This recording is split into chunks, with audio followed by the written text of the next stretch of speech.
할렐루야, 반갑습니다. 안 반가워요? 옆 사람과 인사 한번 할까요? 참 잘 오셨습니다. 큰 은혜 받고 가십시다. 할렐루야. 오늘 설교 제목이 포기하고 싶어질 때인데 사실은 죽고 싶을 때입니다. 죽고 싶을 때인데 설교 제목을 그렇게 정하니까 좀 이상해서 포기하고 싶어질 때 이렇게 좀 설교 제목을 좀 바꿔봤습니다. 오늘 본문의 말씀은 너무나 잘 아는 말씀이에요. 엘리야가 크게 실망한 때가 있었죠. 얼마나 크게 실망을 했는지, 하나님, 사는 것보다 죽는 게 낫사오니 나를 죽여주시옵소서 그랬어요. 나를 죽여주시옵소서. 한때 참 능력 있게 하나님 앞에 쓰임받았던 선지자입니다. 그렇죠? 기적의 사람이에요. 엘리야가 한번 기도했더니 3년 6개월 동안 땅에 비가 내리지를 않습니다. 그 가뭄에 하나님은 엘리야를 시냇가로 인도하셔서 까마귀를 통해서 떡과 기름을 늘 날마다 생선을 날라 주어서 그것을 먹고 살다가 시냇물마저 말라버리니까 사르밧이라는 땅에 가서 한 과부를 만나게 됐는데, 그 과부가 병에만큼 기름이 남아있고 밀가루 한 줌 남아있어요. 그래서 이걸 가지고 떡을 만들어 먹고 아들하고 둘이서 이제 죽어야 되겠다 그러고 생각을 하고 빵을 만들려고 나뭇가지를 주우러 갔다가 엘리야를 만났거든요.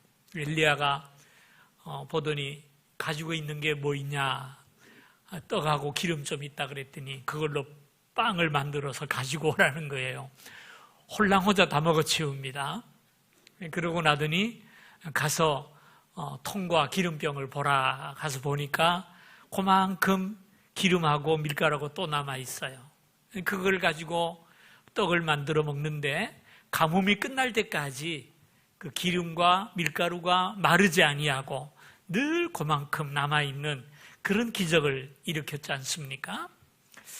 엘리야가 한번 기도했더니 하늘에서 불이 내려와 가지고 바알과 아세라 선지자 850명과 기도의 대결을 벌였는데 엘리야 한 사람의 기도가 하늘의 불을 떨어뜨려서 제단에 불을 태우고 바알과 아세라 선지자 850명을 다 멸절하는 큰 일을 이루었단 말이죠. 그러니까 한때 엘리야는 잘 나가는 선지자였어요. 굉장한 능력의 선지자입니다. 그런데 왕후 이세벨이 엘리야를 죽이겠다, 내일 아침까지 내 머리에 몸에 붙어 있으면 내가 죽을 거다 그러고 얘기하면서 죽이려고 한 얘기를 듣고는 엘리야가 도망을 치죠. 광야길을 열심히 도망을 치다가 혼자 로뎀나무 아래 그늘에 누워가지고 하나님, 사는 것보다 죽는 게 낫습니다. 나를 좀 데려가 주세요. 그러고 기도를 합니다. 오직 이 세상에 나 혼자 남았는데 다른 선지자들은 다 아합에게 죽임을 당하고 나 혼자 남았는데 이제는 나마저 죽이려고 합니다. 이제 나는 어떻게 하면 좋습니까? 차라리 나는 죽고 싶습니다 라고 오늘 본문에 하나님 앞에 기도를 드립니다. 우리가 이 땅을 살아가다 보면 모든 것을 포기하고 싶을 때가 있어요. 꼭 죽고 싶을 때가 있다는 겁니다. 언제냐? 내가 혼자라고 느낄 때 사람이 죽고 싶답니다. 남편도 아내도 친구도 나에게 힘이 되지를 못하고 세상에는 나 혼자밖에 없구나 할 때 엘리야처럼 죽고 싶어진다는 거예요. 심리학자들 얘기를 들어보니까 자살 충동을 느낄 때가 언제냐 하면 아무도 나를 이해해 주는 사람이 없고 아무도 내 얘기를 진정으로 들어주지 않을 때 자살할 충동을 느낀답니다. 그래서 내 얘기를 들어주는 한 사람만이라도 있어준다면 안 죽는데요. 아무도 내 얘기를 안 들어준다고 느낄 때 자살의 길을 가게 된다는 겁니다. 지금 엘리야가 그 상황이에요. 왕과 이세벨 왕후는 자기를 죽이겠다고 큰 소리를 치고 아무도 엘리야와 함께하는 사람이 없을 때 엘리야의 믿음이, 그 모든 승리가 다 사라져버리고 만 것입니다. 자신감을 다 잃어버리고 모든 것을 포기해버리고 죽고 싶은 상황에 엘리야가 도달했다라는 것이 오늘 본문의 이야기예요. 오늘 우리 그리스도인들은요, 내가 얼마나 연약한 존재인지를 좀 알았으면 좋겠습니다. 작실에 대해서 제가 여러 번 얘기하지만 너무 과신하지 마시기를 바랍니다. 어떤 때는 엘리야처럼 작은 말 한마디에, 작은 한 사건 때문에 여지없이 무너져 버리고 마는 것이 우리 인생이라고 하는 존재라는 사실이에요. 근데 오늘 저는 이 본문에서 은혜를 발견하게 됩니다. 그 절망의 자리, 그 좌절의 자리가 엘리야에게는 하나님을 만나는 자리가 되더라는 거예요. 예? 그러니까 우리가 좌절하고 실망하고 죽고 싶은 지경에 빠졌다면은 그것 때문에 감사할 필요도 있을 것 같아요. 왜?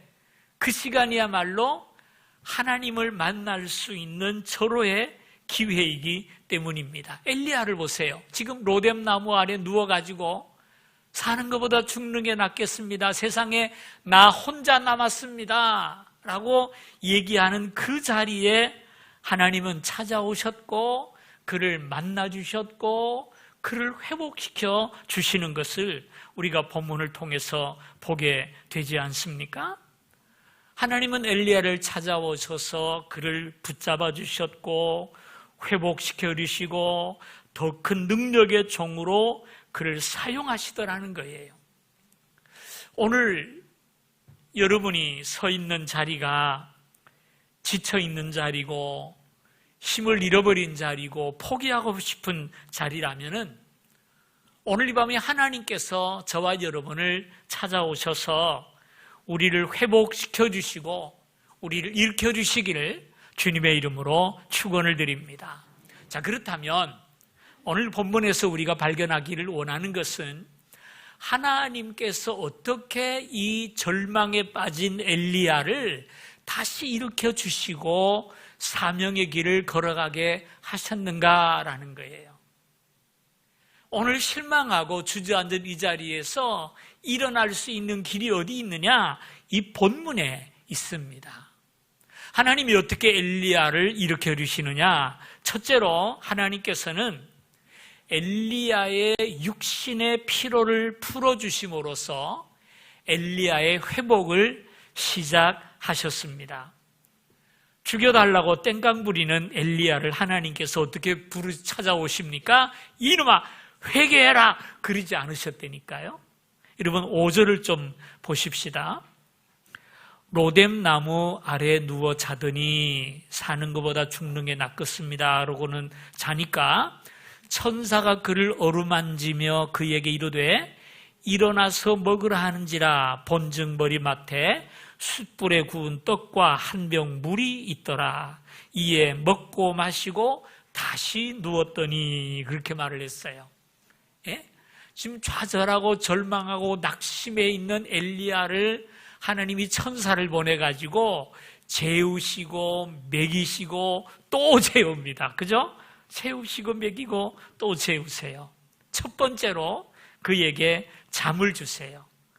스트레스로 인해서 예민해질 대로 예민해져 가지고 잠도 못 이루면서 차라리 나를 죽여주세요 하는 그 엘리야를 하나님은 아셨어요. 얼마나 약한지 뭐가 문제인지를 아셨어요. 그래서 오셔서 엘리야에게 깊이 잠들게 하신 거예요. 그리고 일어났더니 두 번째는 뭐 하셨습니까? 먹이셨어요. 떡과 물을 예비하신 다음에 먹이셨어요. 사람이요, 배가 고프면 헛소리를 하게 돼 있어요.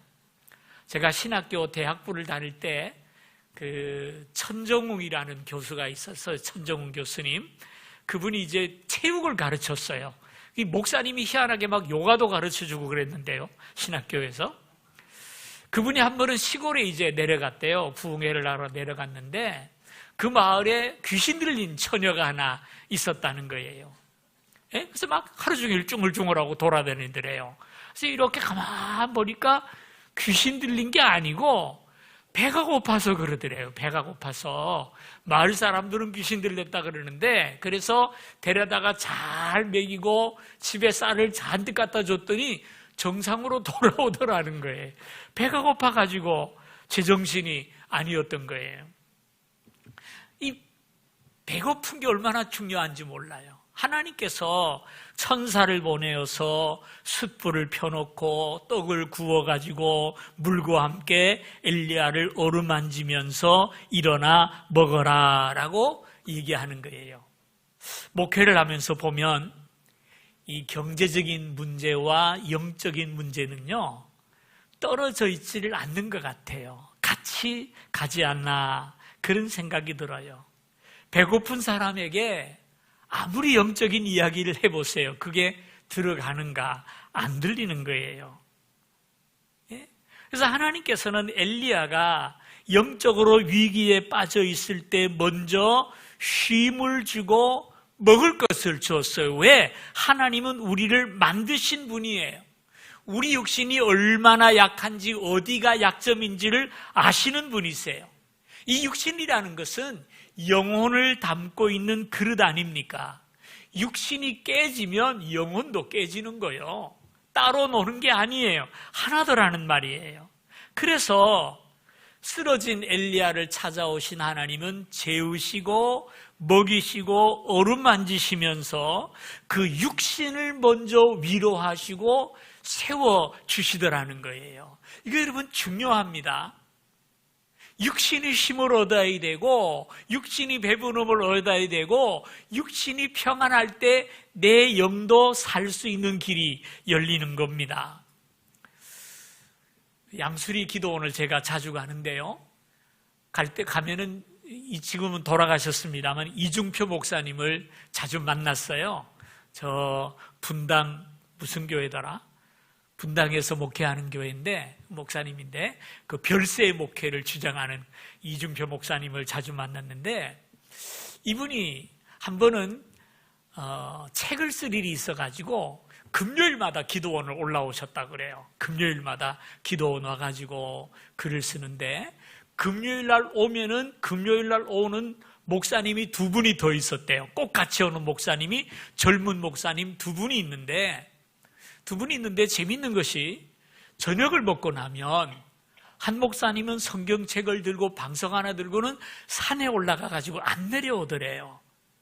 근데 또 한 목사님은 성경책을 몇 번 읽고는 들어가서 쿨쿨 잠만 자더라는 거예요. 그래서 그런가 보다 그러고 이제 자신의 일만 열심히 하는데 한 몇 달쯤 이렇게 오르락 내리락 하면서 계속 만나다 보니까 밤마다 올라가서 산기도 하는 사람은 그냥 다크서클이 생겨가지고 시커멓고 삐쩍 말랐는데, 맨날 잠만 자는 사람은 포동포동하고 얼굴이 뽀얗게 됐더래요. 참 신기하다 그러고 있었더니 누가 방문을 두드리더래요. 그래서 누군가 하고 봤더니 맨날 보따리 싸들고 산으로 올라가는 그 목사님이 왔더래요. 아이고 목사님 들어오세요 하고 이야기했더니 상담 좀 하러 왔다 그러더래요. 그래서 말씀을 하라 그랬더니 하나님이 너무 불공평하다는 거예요. 뭐가 불공평하냐 그랬더니, 사실은 저 친구가 나하고 가까운 친구인데, 가까운 친구래요. 같이 기도원에 오는데 나는 맨날 올라오면 산에 가서 기도하고 금식하고 막 매달리는데도 교회가 목회가 안 된다는 거예요. 근데 자빠져 잠만 자는 저놈은 교회 가시고 부흥하는데 어떻게 된 거냐라는 거예요. 그 신기하죠. 왜 그래요? 예? 그래서 하나님이 불공평하다는 거예요. 어떻게 하면 좋으냐고 목사님에게 상담하러 왔다는 거예요. 그렇잖아요. 아니 하나님하고 들어가 기도하고 막 금식하고 하는 사람은 다크서클만 생기고 교회는 안 되는데, 맨날 밥 먹고 성경 몇 줄 읽고 들어가 자빠져 자는 놈은 목회가 잘 되니까 아이 굴곡이 받아는 거예요. 목사님이 가만 듣고 있다가 뭐라 그랬겠어요? 그럼 당신도 자빠져 자면 될 거 아니에요? 그랬대요. 네, 정말 견디기 힘든 상황에서는 기도조차 안 될 때가 있죠, 그죠? 그럴 때는 애써서 기도하려고 하지 말고, 예민할 때로 예민해져가지고 금식하며 기도해 보세요. 나 데려가라 소리나 나오지 다른 소리 나올 게 없어요. 죽고 싶다는 말밖에 나올 게 없다고요. 그러지 말고 차라리 들어가 자랍니다. 하나님, 내가 지금 너무나 힘듭니다. 나한테 좀 잠 좀 자게 해주세요. 푹 자고 회복돼서 내가 다시 하나님께 기도하겠습니다. 그리고 들어가서 자면 하나님께서 재워주시고 새 힘을 주실 줄로 믿으시면 아멘 하십시다. 중요한 것은 문제를 붙들고 씨름하지 말고 문제를 하나님께 맡기고 뒤로 좀 가가지고 뒤에 가서 좀 생각할 여유를 좀 가져야 된다는 거예요. 그 문제를 어떻게 해결하면 좋을지 하나님께 좀 여쭙고 방법을 강구할 시간이 우리에게 필요한 거예요. 잠이 안 오면 그 자려고 베개랑 씨름하지 말고 산에라도 올라가라는 거죠. 멀지 않은 산이라도 올라가서 바람 좀 쐬고 야호 한번 하고 소리 지르고 돌아오면 육체 스트레스가 다 날아가면서 쉼을 가지게 되고 내 육신이 쉬면 내 영도 쉬게 될 줄로 믿습니다. 중요한 것은 로뎀나무 아래에 누워가지고 하나님 나를 데려가라고 소리 지르는 엘리야를 하나님이 꾸짖지 않으셨다는 거예요. 회개해라 말하지 않으셨다는 거예요. 기도 더 해라 하지 않으셨다는 거예요. 잠자게 하시고 먹이시고 어루만지며 쉼을 주셨다는 것, 굉장히 중요한 것 같아요. 두 번째로 하나님은 엘리야의 상한 마음을 치료하심으로써 그에게 회복을 주세요. 먼저 육신을 치료하신 하나님께서 두 번째는 그의 상한 마음을 어루만지시고 치료하십니다. 지금 엘리야는 광야를 달려오느라고 육신도 피곤하지만 마음이 무척 상처를 받아 있어요. 왜 상해 있느냐? 여러분 14절을 좀 보세요. 13절부터 봅시다. 엘리야가 듣고 겉옷으로 얼굴을 가리고 나가 구러기의 섬에 소리가 그에게 임하이르되 엘리야가 내가 어찌하여 여기 있느냐? 그가 대답하되 내가 만군의 하나님 여호와께 열심히 유별하오니 이는 이스라엘 자손이 주의 언약을 버리고 주의 제단을 헐며 칼로 주의 선지자들을 죽였음이오며 오직 나만 남았거늘 그들이 내 생명을 찾아 빼앗으려 하나이다 라고 얘기를 했죠. 무슨 얘기입니까? 하나님 다 죽고 나만 남았습니다 라는 얘기예요. 이 말을 우리가 좀 깊이 생각해 보면 무슨 얘기냐면 하나님, 아합이 그 많은 선지자들을 죽일 때 도대체 뭐 하셨습니까? 라는 얘기예요. 하나님, 악이 선을 이길 때 하나님 도대체 왜 그냥 보고만 계셨습니까? 그 얘기거든요. 주님을 위해서 나는 열심히 일했는데 남은 결과가 나 하나밖에 안 남은 거 아닙니까? 이게 뭡니까? 바로 이 이야기를 하고 있지 않습니까? 근데 그때 하나님께서 이 엘리야에게 소리를 듣게 하세요. 처음에는 급하고 강한 바람 같은 소리가 나더니 두 번째는 지진과 같이 동굴이 흔들리는 소리를 듣게 하더니 세 번째 세미한 가운데 하나님의 음성이 들려오면서 내가 어찌하여 여기 있느냐라고 말씀하셨죠. 무엇을 얘기하는 걸까요? 우리 하나님은 승리자의 하나님일 뿐 아니라 실패자의 하나님이요, 약한 자의 하나님이요, 낙심한 자의 하나님이라는 사실을 엘리야에게 가르쳐 주는 거예요. 위대하고 능력 있는 일에만 하나님이 나타나는 것이 아니라 로뎀나무 아래에서, 동굴 아래에서 신음하고 낙심하고 좌절해가는 그에게도 하나님은 찾아오셔서 하나님이 되시고 힘이 되시고 위로자가 되어 주신다라는 사실이에요. 하나님은 승리자의 하나님만 되시는 분이 아니라 실패자의 하나님도 되십니다. 그래서 실패했다고 낙심하지 말고 승리했다고 교만하지 말라는 거예요. 하나님께서는 엘리야를 찾아오시고 엘리야를 어루만지셔서 5절을 보면은요, 로뎀나무 아래 누워 자더니 천사가 그를 어루만지며 그에게 이르되, 어루만진다 그랬죠. 그 다음 7절에 보면은 여호와의 천사가 또 다시 와서 어루만지리되 일어나 먹으라. 어루만진다라는 말이 2번이나 나와요. 이 어루만진다라는 말은 하나님이 엘리야의 몸을 만진다는 게 아니라 뭘 만진다는 걸까요? 마음을 만져주신다는 말씀 아니겠습니까?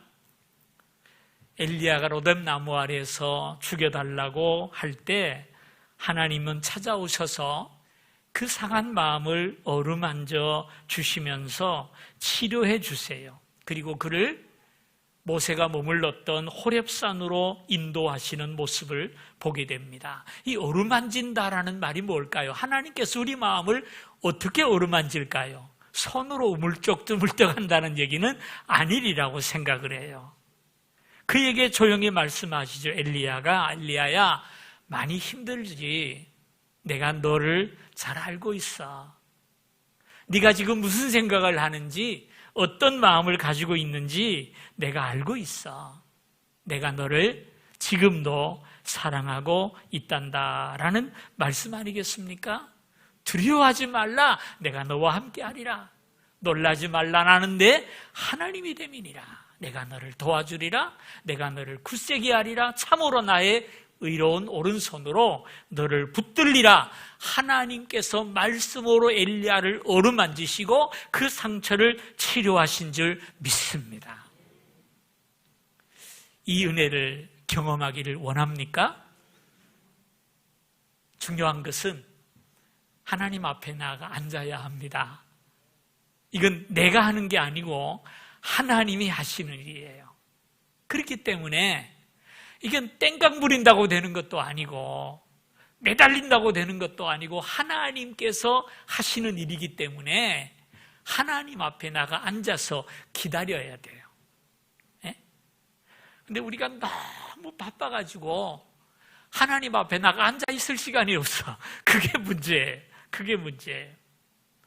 하나님의 위로를 경험하시기를 바랍니다.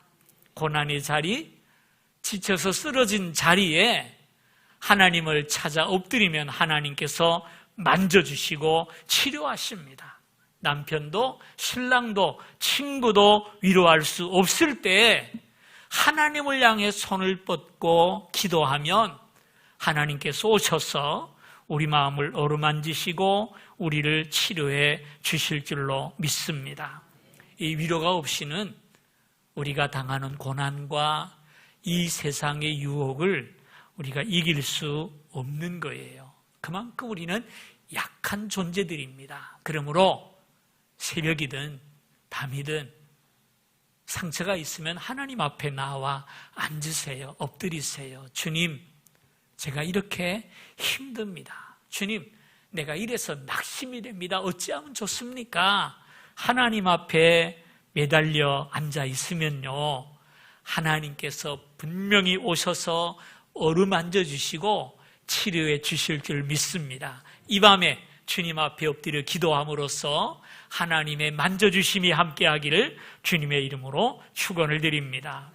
세 번째로, 첫째는 쉼을 주시고요, 둘째는 만져주시고요, 세 번째는 새로운 눈을 엘리야에게 열어주십니다.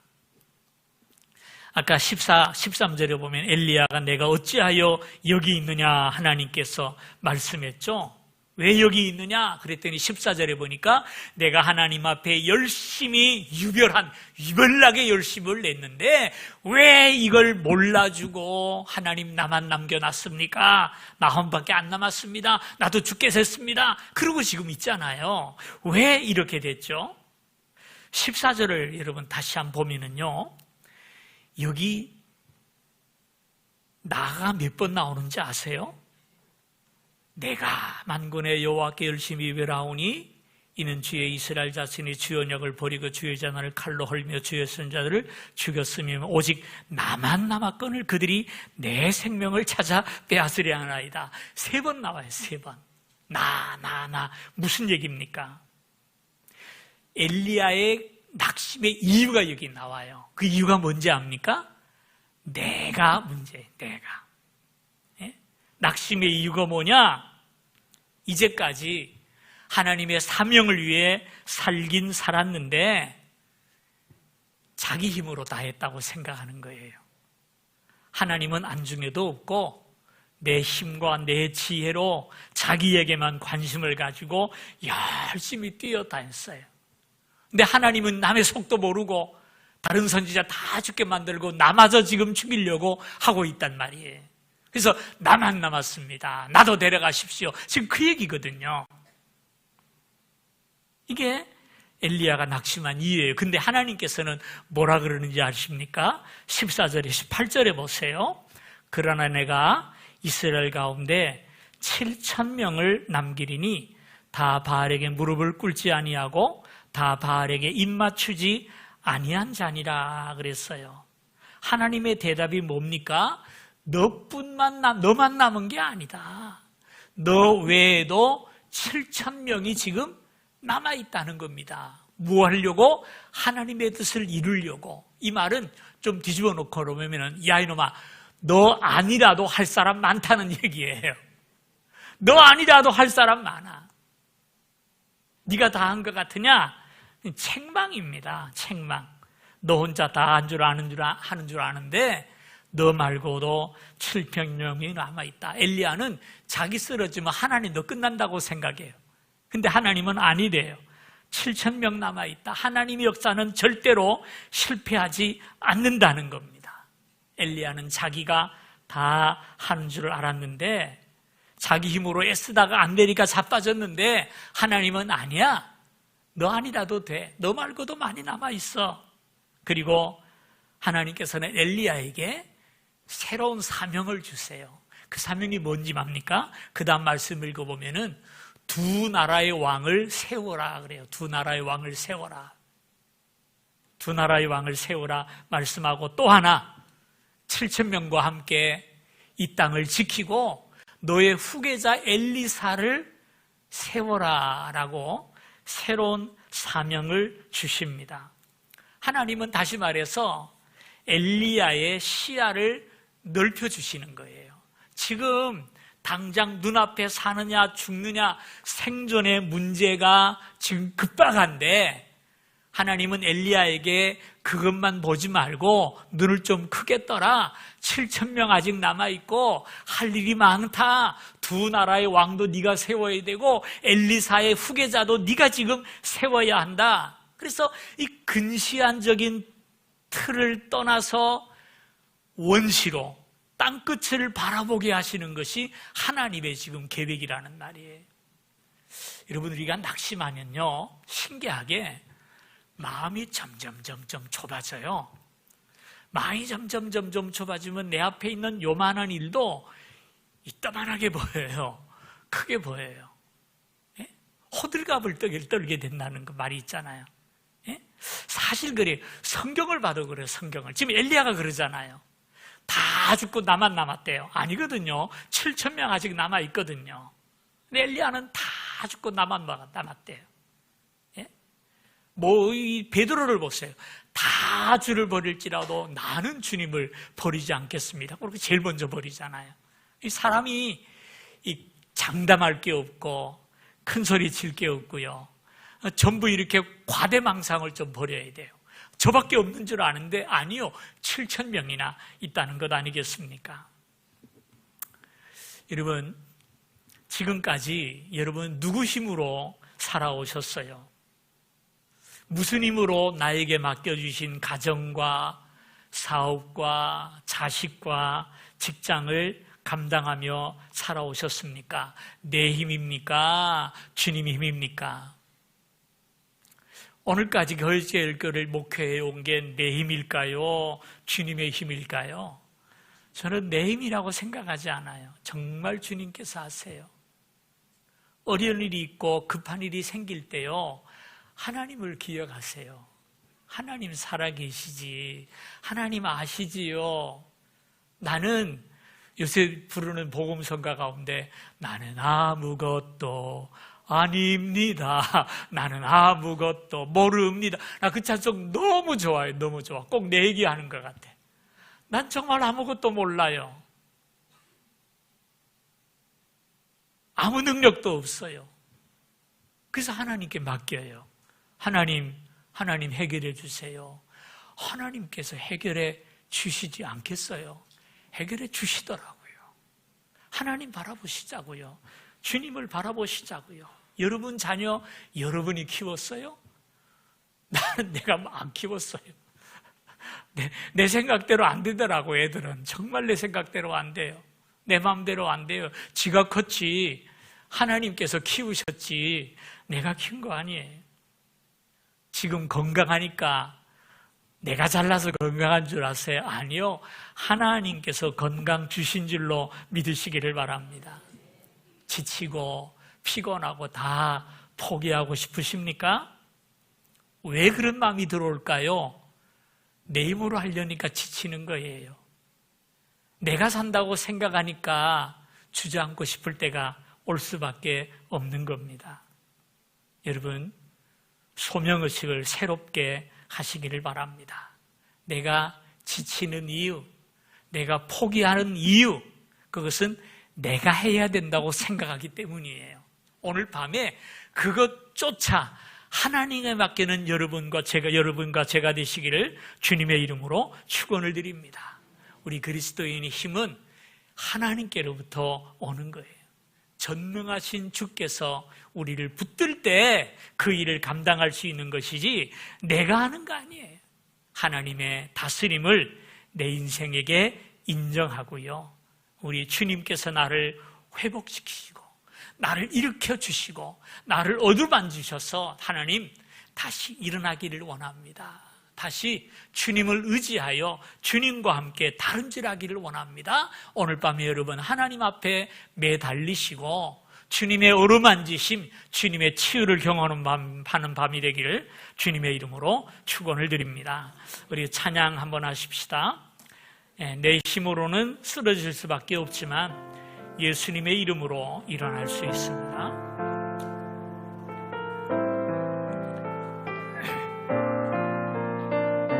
이 찬송 다 아시죠? 힘차게 부르십시다. 예수의 이름으로 나는 일어서리라. 주가 주신 능력으로 나는 일어서리라. 원수가 날 향해 와도 쓰러지지 않으리. 주가 주신 능력으로 주가 주신 능력으로 주가 주신 능력으로 일어서리.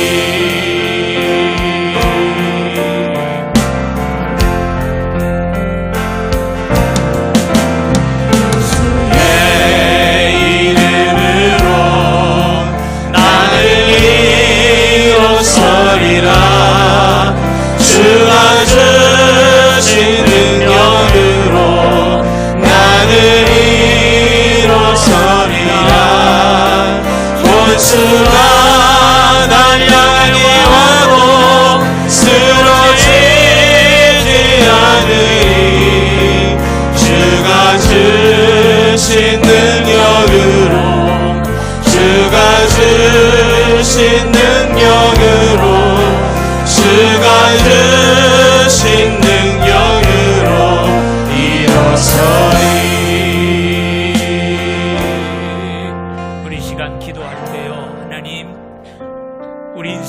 내가 사는 것 아닙니다.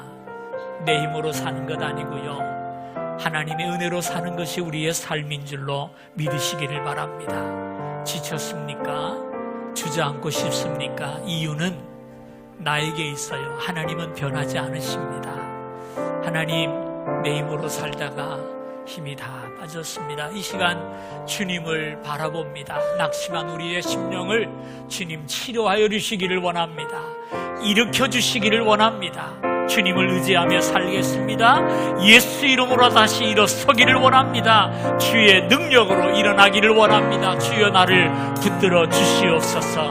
일으켜 주시옵소서. 치료하여 주시옵소서.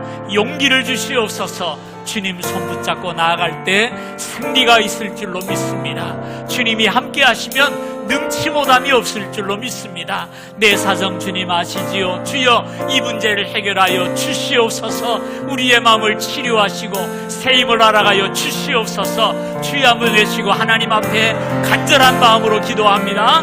주여